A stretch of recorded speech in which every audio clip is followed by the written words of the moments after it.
Hello, everybody. Happy Saturday. Let me see if I can get myself pulled up here.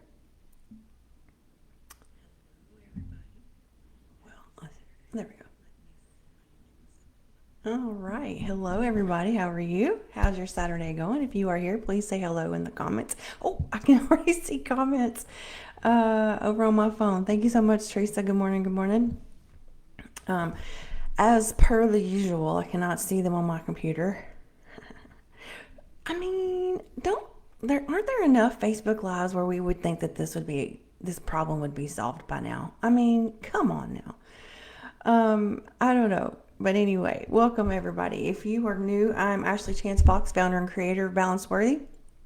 And I hope you're having a wonderful start to your weekend. It is exceedingly hot outside and humid and sticky. So, good morning, Noni. How are you this morning? Um, I don't understand. Teresa said, I don't understand why that happens. I don't either. I don't understand why we can't see them on our. I think it's worked maybe one or two times when I've used Facebook, like on my computer. I can always see them on my phone, but I can hardly ever see them on my computer. But anyway, if you are here and you are willing, please say where you are from in the chat. Even if it's not the state part of the country, or if you're not in the U.S., what country you are in. I love to see where everyone is from. I am from Bowling Green, Kentucky, and it is hot and just awful here. So I am happy to stay inside today and rest. So it's been a wild week, and for those of you that are into energy and moon and all that stuff, the last week or so has been extra wild and crazy. And so if you're feeling it, if you're feeling extra tired, then that is probably in addition to that. Teresa says she is in Kansas. Yes, you are. Yes, you are. So welcome, welcome. And it's hot there too. Yeah, I hear per the weather, one of my weather apps, that we are supposed to get a cool down by the end of next week. So the first of the week it's going to be a little wild again and crazy and the things, but later in the week, and I'm here for it. I am here for it. All right, so I'm going to hop right into it. I have my notes ready. Again, I probably over prepared as I usually do, so we'll just hop right into it. All right, so we are talking about today taking up space in a world that profits from your exhaustion. Funny enough, we've been talking about exhaustion, being tired, or I have anyway. So we're going to talk about a world that profits from us being tired. Noni says Washington State and having a cool down. Yeah, well, I hope it's. I feel like it's coming our way. So thank you, Noni, for that cool down. It's going to go through Kansas and then going to hit Kentucky eventually, and we're here for it.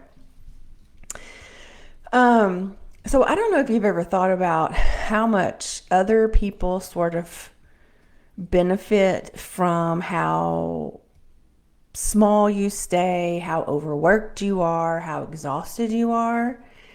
And so I hope today at the end of our little chat here, and again, as we go through this, please feel free to make comments, if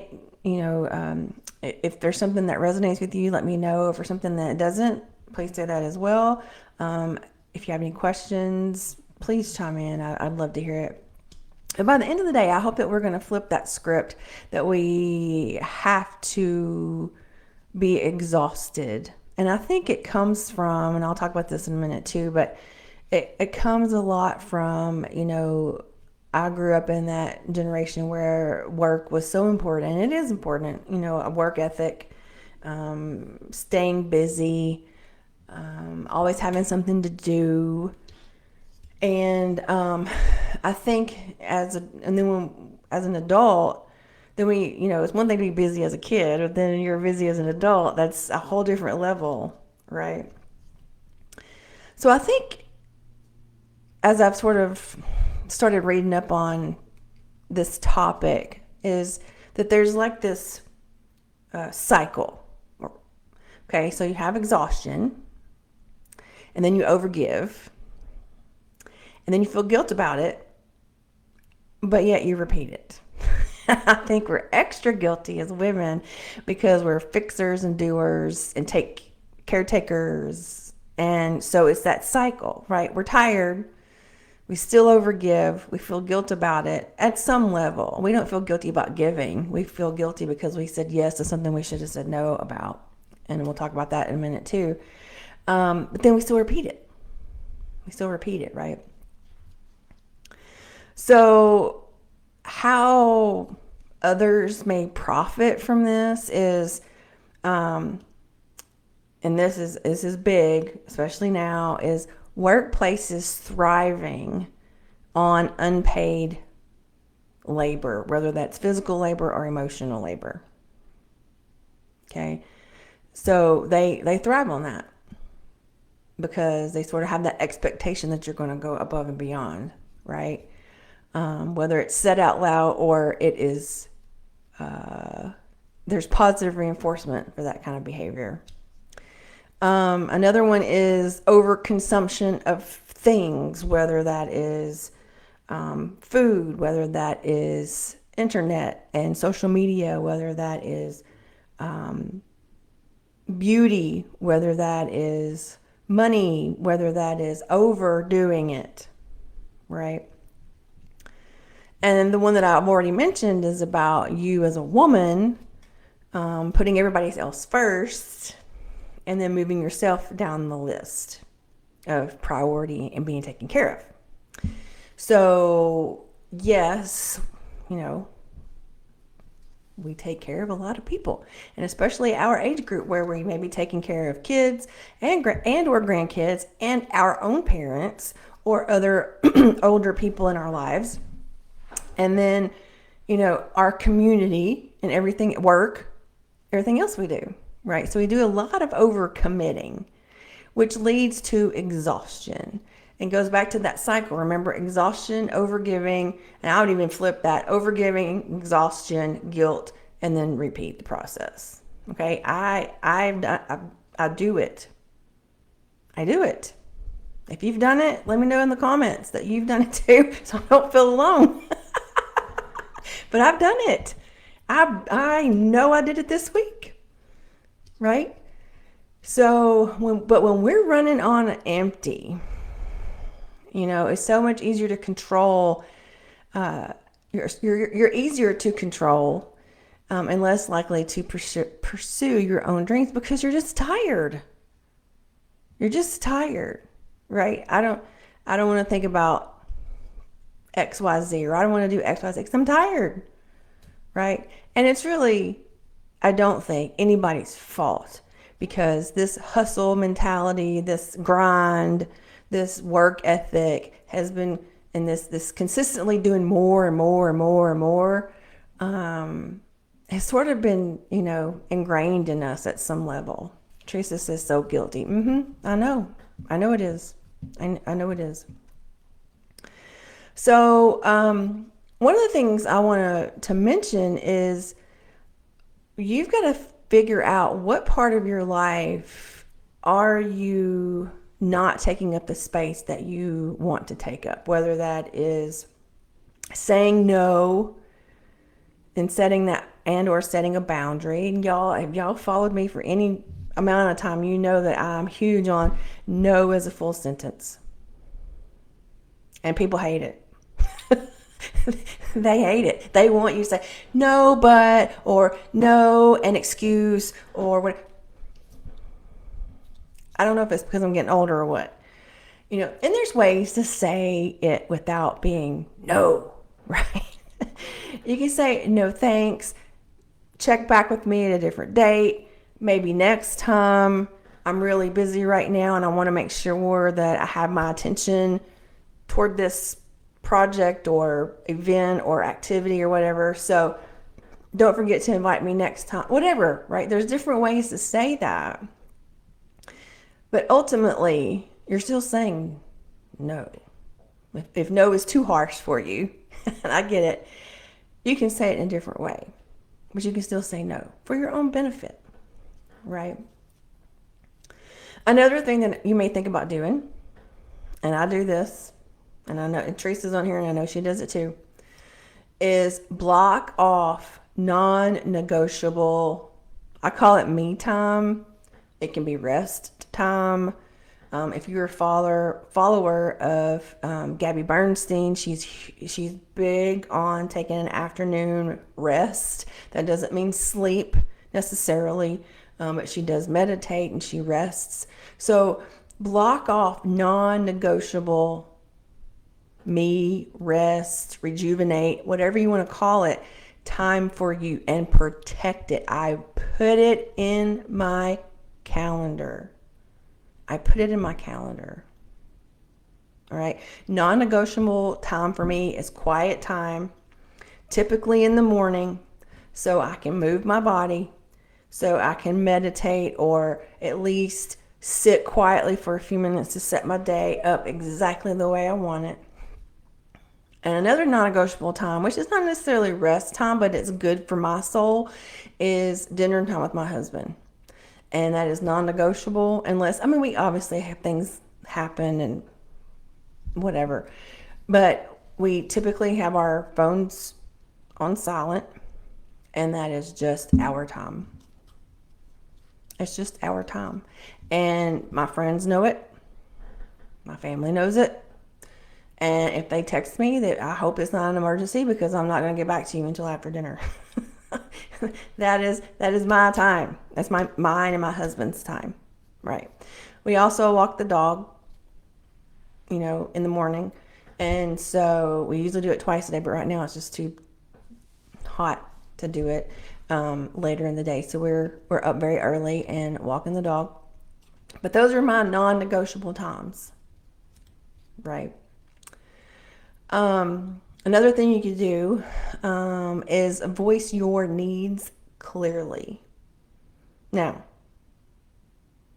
let me repeat that. Voice your needs clearly.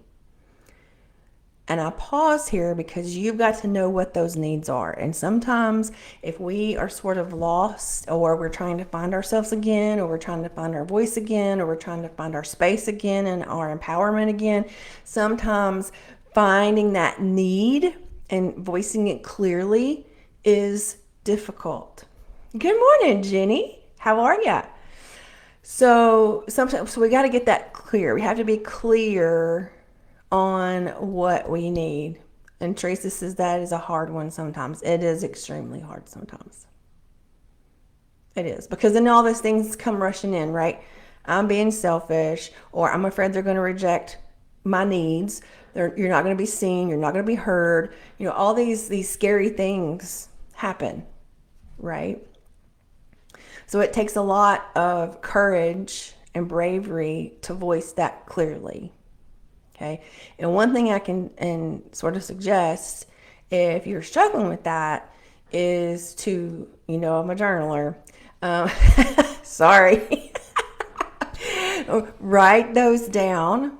Right? Even if you have to scribble them out or reword it or use different words, put it down and come back to it, that's fine. All right? Get clear on that, write it down, and then practice it. Practice it, saying it to yourself, visualize it, visualize yourself telling that person your needs to sort of get that fear and anxiety and overwhelm emotions out of the way so you can move forward. Teresa says, easier to be quiet sometimes, even though it isn't the best. Mm-hmm.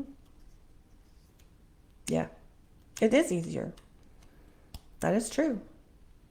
But you got to think too about what your needs are, right? What are your needs? And some simple things that you can do, and we talked about this last week, I believe, was, start with your body language. Sit up tall.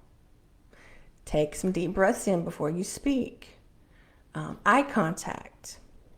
Maybe even if you're seated, it's easier obviously to do this if you're standing, but put your feet on the ground and plant them flat on the floor, right? It's that grounding. It's that even if you're seated, it's sort of that power stance. That's something that you can do to help that. Another thing you can do is shift things, not necessarily talking about what you need, but replace, sorry with something else. Like I prefer, or thank you for waiting, or this might be a better choice. So that way when we say sorry, and a lot of people say sorry a lot, and it sort of takes away the power of sorry when you say it, right? So replace that. Reframe. And one thing that you can do is to add something to your day or week that brings you joy, something that lights you up, not because it's productive, not because of any other reason than it brings you joy, right? What brings me joy right now is sitting out on my back deck and watching my hummingbirds. I love them. Sheer joy. They're all named. They all have a name. Right? So that brings me joy. So what is it, something that you can do that brings you joy? And that is releasing a different endorphin. It is bringing more confidence. It's bringing you calm. And you're focusing on the good instead of the worry, the overwhelm, and the what ifs. Right? So this week, I want you to think about, maybe one option is, what is something that you can remove from your busy plate of things, that all the plates that you're spinning? What is one thing that you could move, especially something that drains you, and let it go, and possibly, here's a stretch, possibly finding it something to replace it with that energizes you. Because aren't we pulled down enough? So let's find some things that bring us joy, that energizes us, that lights us up. Do more of that. Do more of that. And if you're extra brave, share it in the comments later. So if you hear this today or you're watching on the replay, come back, tell me how it went. Tell me how it went. Because you have to be the best version of you. It's that, y'all have heard me say this before, it's that ripple, right? You've got to take care of you to take care of others to the best of your ability. So do that this week if you have a chance. Jenny says, shopping brings me joy until I see my bank account. Well, Jenny, let me tell you, I did not get that gene, the shopping gene. That would be pure torture for me. So I'm glad somebody enjoys it. But I hear you on the bank account. I totally get that.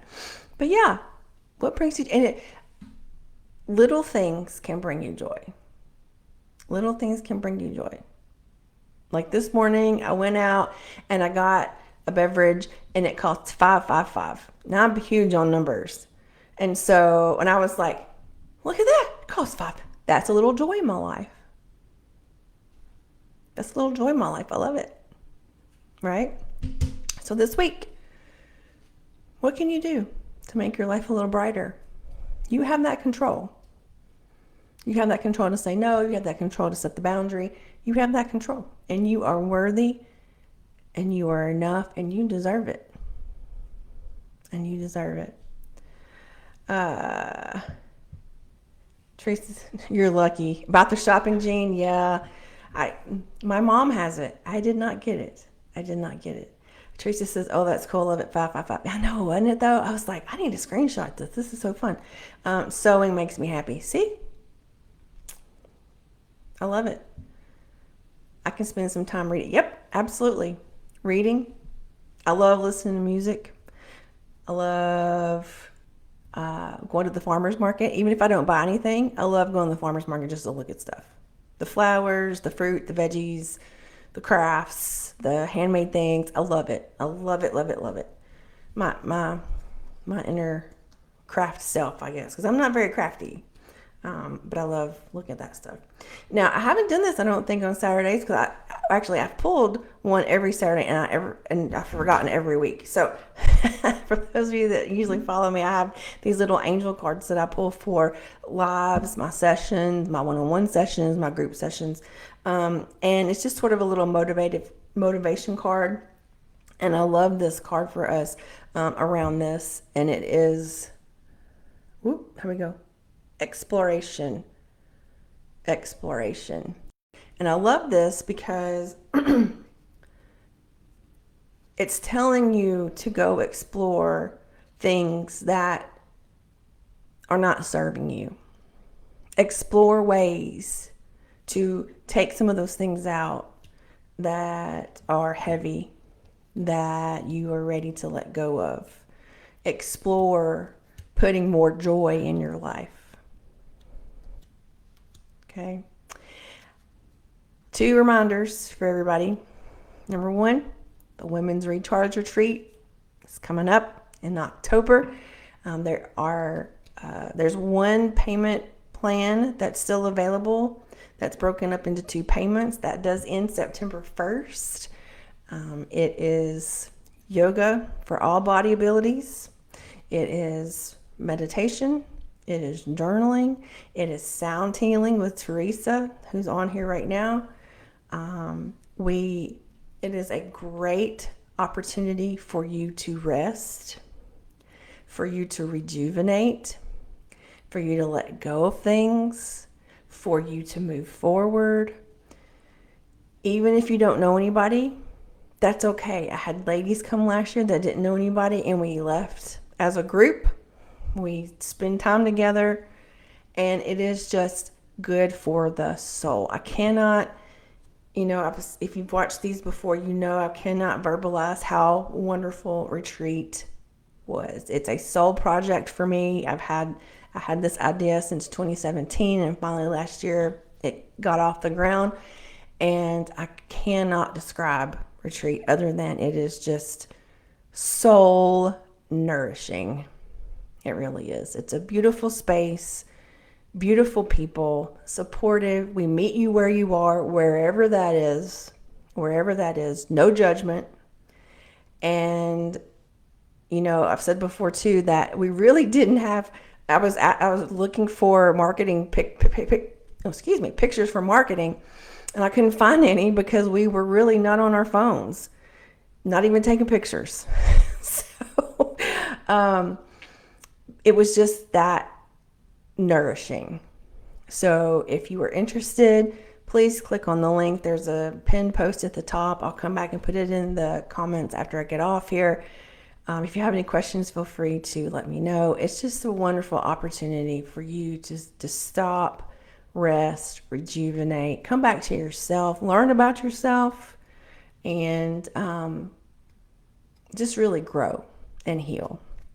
So come join us. Teresa says, "Come join us." Yes, one of the parts of feedback was we want more sound healing, so we're going to add more sound healing this year, and I'm so here for it. So I'm so excited. If you've never had sound healing, that's okay too. If everything's new to you, that's okay. We'll walk you right through it. And the second thing I wanted to mention was, don't forget, Thursday nights, Embracing Me is our monthly membership. It's our group session or group coaching. And this month we're talking about authenticity and personal power. So it's 1 hour, 7 p.m. Central Standard Time on Zoom. And I would love to see more faces in there. There's no long-term commitment. You can jump in, see if you like it, stay as long as you like. That is totally up to you. And we have a great group of women who are welcoming and understanding. And again, we meet you where you are. And the growth is fantastic and a beautiful place to be. So come join us there as well. also pinned, and I also post about it too. So if you have any questions, feel free to let me know. Otherwise, I hope you all have a wonderful, wonderful weekend, and I will see you next week. See you, everybody.